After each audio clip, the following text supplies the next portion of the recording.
வணக்கண்ணே.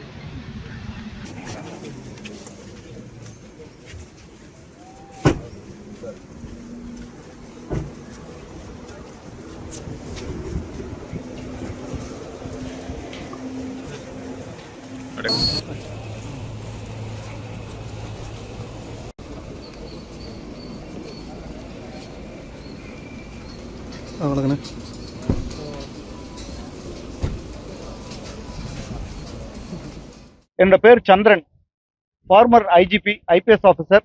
நான் பாண்டிச்சேரியில் ஐஜியாக இருந்து ரிட்டையர்ட் ஆனவன். 2023 ரிட்டையர்ட் ஆனேன். அதுக்கப்புறம் பிஜேபியில் ஜாயின் பண்ணேன். எனக்கு அங்கே திருப்தி இல்லை. அது பின்னால் நான் என்ன காரணம், அது வெளில வந்த காரணத்தை அப்புறம் சொல்கிறேன். நான் அதில் ரிசைன் பண்ணி கிட்டத்தட்ட 2-3 மாதம் ஆயிடுச்சு.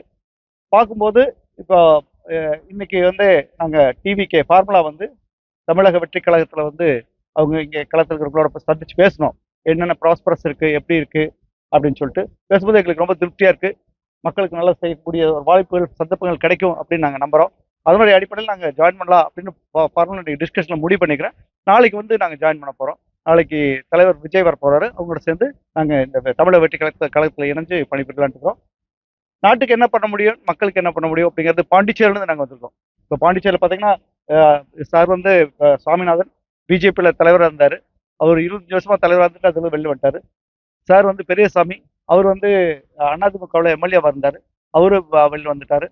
இவர் நம்ம தேமுதிக செயலாளர் இருந்தார். 3 முறை அவர் வந்து போட்டிட்டு இருக்காரு. தேமுதிகவிலேருந்து குமரவேல் அவர் வந்திருக்காரு. நாங்கள் அனைவரும் ஒன்றா வந்திருக்கோம். நாளைக்கு நாங்கள் எங்கள் தலைவரோட நாங்கள் ஐக்கியமாக போகிறோம்.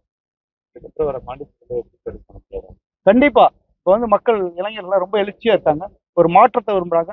நிச்சயமா அது வந்து இந்த தமிழக வெற்றி கழகம் வந்து நிச்சயமா பாண்டிச்சேரியிலும் ஒரு சிறந்த ஒரு லெவலுக்கு வரும். இந்த 2026 எலெக்ஷன்ல ஒரு நல்ல ஒரு பொசிஷன் வருவோம் அப்படின்னு நாங்கள் நம்புறோம்.